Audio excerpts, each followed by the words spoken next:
Bienvenidos médicos, medicoblastos, enfermeros y personal del área de la salud a otro video. En esta ocasión hablaremos sobre lesión renal aguda, un padecimiento bastante frecuente en la atención hospitalaria. Será una pequeña charla sobre las principales causas de manera muy rápida. Veremos las características generales y posteriormente estaremos subiendo un video por cada patología en específico. Así que comencemos. En primer lugar, vamos a hacer la definición. Se trata de un síndrome caracterizado por un descenso brusco del filtrado glomerular y, consecuentemente, por un incremento en los productos nitrogenados en sangre. Generalmente es asociado con oliguria. Existe una segunda definición más simple que trata del descenso abrupto y sostenido del filtrado glomerular, la diuresis o ambos. La etiología la vamos a conocer por diversas razones. Para conocerla es importante hacer una buena historia clínica, hacer énfasis en el uso excesivo de AINES, IECAS, antibióticos o infecciones crónicas, una buena exploración física, recopilar los signos vitales, tales como la frecuencia cardíaca, la frecuencia respiratoria, la tensión arterial, la uresis, que va a ser de suma importancia, la perfusión central y distal, el estado de hidratación y dentro de los laboratorios de gabinete, medir los niveles de creatinina, el BUN, hacer un examen general de orina y medir los electrolitos séricos. La clasificación es muy simple. Se dividen en causas prerrenales, renales y posrenales. Las prerrenales generalmente son causas que se asocian con una disminución de la perfusión. Por ejemplo, serían datos de hipovolemia y suele ser reversible cuando se restablece la perfusión. Las causas renales son alteraciones que se dan propiamente en el riñón a diversos niveles, como puede ser el glomérulo o el intersticio o en los túbulos, mientras que las causas posrenales suelen ser secundarias a procesos obstructivos, por ejemplo cálculos renales u obstrucciones uretrales. Con ese esquema nos puede quedar un poco más claro, es decir, aquí tenemos a los riñones y las causas prerrenales van a ser todas esas causas que van a ser antes de llegar a los riñones, como podemos ver aquí. Y dentro de estas causas tenemos datos de hipovolemia, disminución del gasto cardíaco, disminución del volumen circulante o bien una deficiencia de una autorregulación renal. Las causas renales o propiamente intrínsecas se puede tratar de daños al parénquima renal, aquí algunos ejemplos, mientras que las causas posrenales suelen ser causas obstructivas y son aquellas causas que se dan posterior al riñón. El cuadro clínico va a ser según la causa. Podemos encontrar todos estos signos y síntomas, desde arritmias, edema pulmonar, hasta acidosis metabólica, neumonías o incluso septicemia. Sin embargo, lo importante es detectar las complicaciones que pongan en peligro al paciente, como la acidosis e hipercalemia. Como nos podemos dar cuenta, las principales causas de lesión renal aguda son aquellas de origen prerrenal. Estos son todos los padecimientos que nos pueden dar este síndrome. Podemos ver aquí pérdidas reales de volumen, como hemorragias, diarreas, quemaduras, uso de laxantes, diuréticos, causas relacionadas con una disminución del gasto cardíaco, como puede ser un shock cardiogénico, causas de vasodilatación periférica, como pueden ser fármacos antihipertensivos, un shock anafiláctico, una vasoconstricción renal, o bien alguna vasodilatación de la arteria aferente, sobre todo por IECAS y ARAS. Todas estas causas representan del 40 al 70%. Recuerden, son las causas principales de lesión renal aguda. Dentro de las causas renales, se tratan de las segundas en cuanto a prevalencia. Las causas pueden ser alguna glomerulonefritis aguda, ya sea postinfecciosa, por inmunidad, rápidamente progresiva. También tenemos enfermedades vasculares intrarrenales, como las vasculitis, causas de nefritis intersticial aguda, causas tubulares como una necrosis tubular aguda, una obstrucción intratubular y demás. Estas van a representar el 50% de los padecimientos. Y por último, dentro de las causas posrenales vamos a tener aquellas que sean de origen congénito o bien de origen adquirido. Dentro del origen adquirido podemos ver aquí ureolitiasis, coágulos, tumores y dentro de las congénitas obstrucciones de la salida de la uretra, obstrucciones bilaterales del tracto superior o del riñón único o bien obstrucción ureteropélvica. y estas son las causas menos frecuentes, solamente representan al 10%. En este cuadro podemos ver algunas de las drogas que causan lesión renal aguda. Si nos damos cuenta, suelen encontrarse fármacos que tratamos con ellos muy a menudo, desde unos simples AINES hasta inhibidores de la enzima convertidora de angiotensina, diuréticos, antagonistas de los receptores de angiotensina 2, asociados principalmente a falla prerrenal, otros antibióticos como rifampicina, vancomicina, asociados a necrosis tubular aguda o bien a nefritis intersticial aguda. Si quieren, pueden pausar el video para entrar a detalle en cada uno.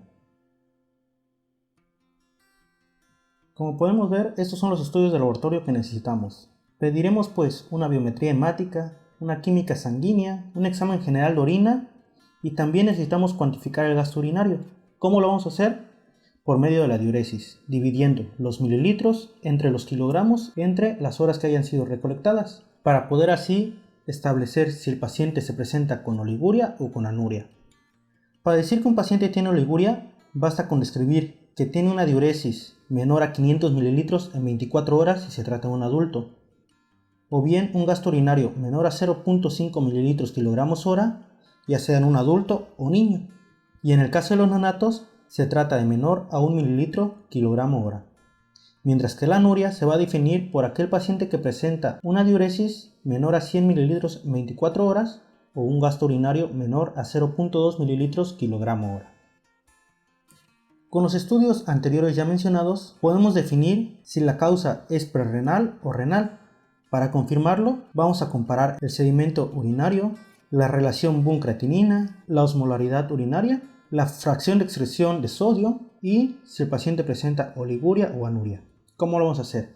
Pues bien, nos podemos dar cuenta aquí en esta tabla comparativa que dentro de las causas prerrenales generalmente el sedimento urinario es normal, mientras que en las causas de origen renal presentan un sedimento urinario anormal. La relación BUN-creatinina tiende a ser mayor de 20 en las causas de origen prerrenal y menor a 20 en las causas de origen renal. Es muy simple, solamente necesitamos dividir el BUN entre la creatinina. Por otro lado, la osmolaridad urinaria suele ser mayor a 350 en las causas prerrenales y menor a 350 en las causas renales. Y por último, vamos a calcular la fracción de excreción de sodio, que entre las causas prerrenales suelen ser menor al 1% y en las renales mayor al 2%. ¿Cómo calculamos la fracción de excreción de sodio? Pues bueno, aquí tenemos esta fórmula. En principio, vamos a dividir el valor del sodio que tengamos en la orina entre el valor de sodio que tengamos en el plasma. Es por ello que necesitamos de manera muy importante la química sanguínea y el examen general de orina. Al valor que nos resulte de aquí lo vamos a dividir entre la creatinina que se encuentra en orina entre la creatinina plasmática. Por último, al valor que nos dé lo multiplicaremos por 100. Dentro de las causas postrenales, como ya hemos mencionado, generalmente son aquellas de origen obstructivo. Podemos encontrar diversos signos y síntomas, tales como dolor abdominal, hematuria, el sedimento urinario suele ser variable y siempre recurriremos a la imagenología como un método de apoyo. En este caso, les presento una imagen de una estenosis pieluretral. Si se dan cuenta, podemos observar aquí datos francos de una hidronefrosis. Una vez que ya hemos establecido el diagnóstico y sobre todo la causa, vamos a clasificar a la lesión renal aguda. Y para eso tenemos dos maneras, ya sea con la clasificación de Cadigo o con la clasificación de Rifle. Los criterios de Rifle son los siguientes. Cada letra, por sus siglas en inglés, las tenemos aquí descritas. Por lo tanto, R representa el riesgo, I la lesión, F la falla, L la pérdida y la E una insuficiencia renal terminal. ¿Cómo vamos a utilizar estos criterios? Pues bien, vamos a ir midiendo la creatinina sérica y el incremento que esta vaya haciendo. Por ejemplo, aquí describimos el incremento en la creatinina sérica 1.5 a 2 veces del valor basal con el que el paciente ingresó, para tratarse de un riesgo. Y el volumen urinario menor a 0.5 mililitros por kilogramo por hora por 6. En el caso de la lesión, vamos a tener un incremento de la creatinina sérica mayor a 2 o a 3 del valor basal. Y también vamos a tener un volumen urinario menor a 0.5 mililitros por kilogramo, pero en 12 horas.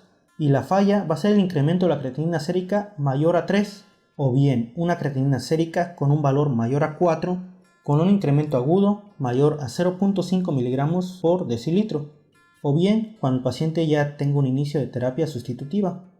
El volumen urinario tendrá que ser menor a 0.3 mililitros por kilogramos por hora en 24 horas, o bien una anuria notable por más de 12 horas. La pérdida va a ser la falla renal persistente mayor a 4 semanas, mientras que la insuficiencia renal terminal va a ser aquella falla renal que va a persistir mayor a 3 meses. Y ya haremos un video propiamente hablando de una enfermedad renal crónica. Recuerden que estos valores es el incremento multiplicado al valor basal, es decir, un paciente que ingresa con 0.5 y aumenta 1.5 veces o 2, se va a hacer la multiplicación de 0.5 por 2, mas no quiere decir que tenga 2 miligramos por decilitro de creatinina sérica. Y estos son los criterios de KDIGO. Generalmente muchos la conocen como la clasificación de Aki, pero el nombre completo son los criterios de KDIGO para Aki. Las siglas las podemos encontrar aquí.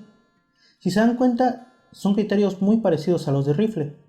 En este caso vamos a tener 3 estadios, el 1, el 2, el 3, y vamos a tener también las mediciones de la creatinina sérica y la disminución del volumen urinario.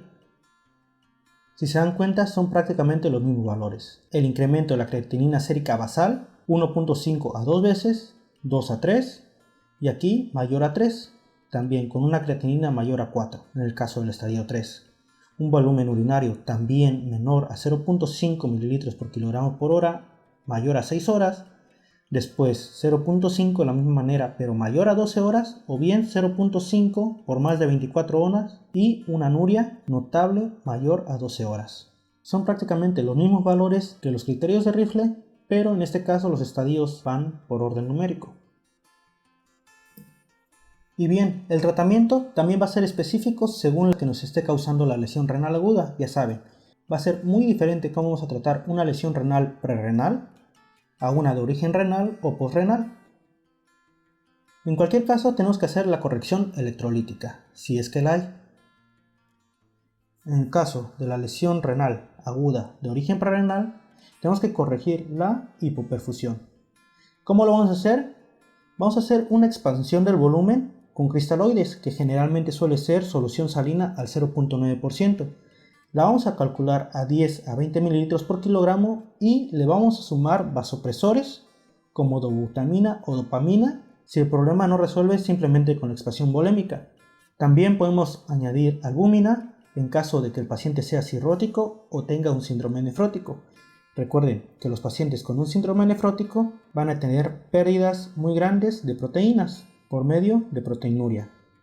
Les dejaré también en el canal un video sobre síndrome nefrótico y síndrome nefrítico. La corrección electrolítica la vamos a hacer de la siguiente manera. En caso de que tengamos una hiponatremia, vamos a corregirla con cloruro de sodio al 3%. La vamos a calcular a 2 mililitros por kilogramos, con un máximo de 100 mililitros en 10 minutos. Suele ser común que los pacientes con un sodio sérico menor a 125 presenten datos de encefalopatía. En el caso de una hipercalemia, la vamos a corregir con gluconato de calcio, calculado a 10 a 15 mililitros por kilogramo, más una dosis de insulina calculada de 0.1 a 0.5 unidades por kilogramo, más una solución glucosada del 10 al 25%. Hay que recordar que esta solución de insulina con solución glucosada es para meter la glucosa a las células, y cuando hacemos esto también disminuimos los niveles de potasio, y suele conocerse como soluciones bipolares. También podremos agregar un beta-adrenérgico nebulizado calculado de 5 a 10 miligramos o sulfato sódico rectal, el cual va a intercambiar potasio a nivel del recto. Si tenemos una hiperfosfatemia, lo ideal sería corregirlo con carbonato de calcio o bicarbonato. El carbonato de calcio lo podemos calcular de 45 a 65 miligramos por kilogramo por día. Y bien, aquí te dejo algunas fórmulas. La restitución de sodio va a ser mediante la siguiente fórmula. El sodio va a ser igual a 125, que es el valor ideal de sodio, menos el sodio actual que tengamos séricamente, Posterior a este resultado lo vamos a multiplicar por el peso del paciente por 0.6, que es una constante. Mientras que la restitución de bicarbonato puede ser con las siguientes fórmulas. La primera es el bicarbonato deseado que queramos menos el bicarbonato actual. Este resultado multiplicado por el peso por 0.3. O bien, si tenemos una gasometría, el exceso de base lo podemos utilizar para multiplicarlo por el peso por 0.3. Hay que recordar que el bicarbonato deseado no debe ser mayor a 15.000 equivalentes. Todo eso ha sido prácticamente para una lesión renal aguda de origen prerrenal. Ahora, la lesión renal de origen renal, ya hemos dicho constantemente que la corrección es tratar la causa específica. Por ejemplo, en el caso de una necrosis tubular aguda, debemos de mantener la presión arterial media entre 65 y 75 miligramos de mercurio. Si esto no se logra, se puede recurrir a diuréticos de asa. Otros casos pueden ser causas como glomerulonefritis o vasculitis, en donde se va a tratar con esteroides o inmunosupresores, como suele ser la ciclofosfamida o el micofenolato de mofetil.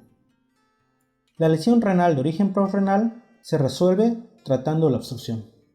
¿Cómo lo vamos a hacer? Puede ser simplemente por una sonda Foley o haciendo una citoscopía, colocando un catéter J o bien, en su caso, si lo requiere, hacer una nefrostomía. Hay que recordar que cuando el paciente ya se encuentra muy grave, se suele recurrir al inicio urgente de diálisis. ¿En qué caso vamos a hacer el inicio de diálisis? Tenemos esta mnemotecnia muy fácil de recordar, con las vocales. En el caso de la A va a ser una acidosis muy grave. En el caso de la E va a ser una alteración electrolítica, por ejemplo, una hipercalemia grave. La I se refiere a intoxicaciones, la O a una sobrecarga de volumen, la U a datos francos de uremia, como puede ser una pericarditis urémica, una encefalopatía urémica o bien una hemorragia. Recuerden que las letras A, E y O tienen que ser resistentes al tratamiento. También les vamos a dejar un video en el canal hablando sobre las indicaciones relativas y absolutas para diálisis. Y bien, no me queda más que recordarles y hacer énfasis en dos cosas. Recordar que antibióticos que causan nefrotoxicidad suele ser amikacina, vancomicina y anfotericina B, y que existen otras causas de elevación de Boone, como suele ser el sangrado tubo digestivo y el consumo de esteroides. Así que esto ha sido todo por el momento. Recuerda dejar en los comentarios tus dudas, preguntas y sugerencias. También puedes seguirnos en nuestras redes sociales, en donde estamos publicando resúmenes a manera de flashcards sobre los temas de los que venimos hablando en los videos. Te dejamos el link en la descripción del mismo. Así que sin más, nos vemos en la próxima.